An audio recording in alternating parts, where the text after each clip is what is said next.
بالنسبه للمشوي ايه طبعا هو اكتر حاجه عليها طلب وعليها ضغط بفضل ربنا السمك البلطي المشوي.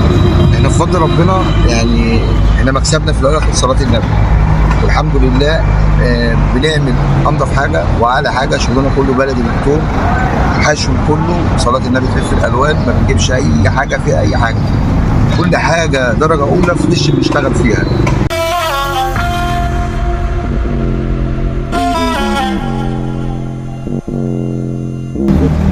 بقول لك يا عم سلطان، النبي عربي طبع عربي على واللي بقى يسويه صنايعي صلى على النبي يكسب زبده.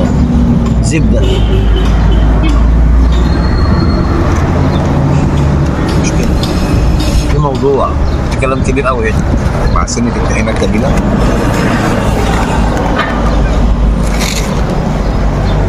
بسم الله.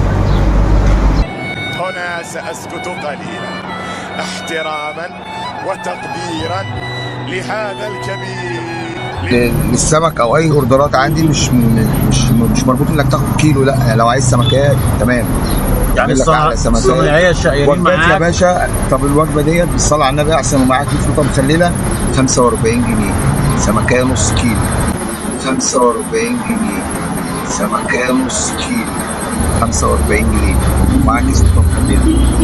انا ببيع ني ب 75 ومشوي ب 90. طعم يدوب في البق. طبعا لما لقينا الفيديو كبير وطويل جدا نظرا طبعا لكثرة الانواع والاصناف والعروض اللي عاملها سكر، فاحنا قلنا ان احنا نقدمه لكم على اجزاء علشان تقدروا تستفادوا بكل العروض. استنوا الجزء الجاي مفاجآت.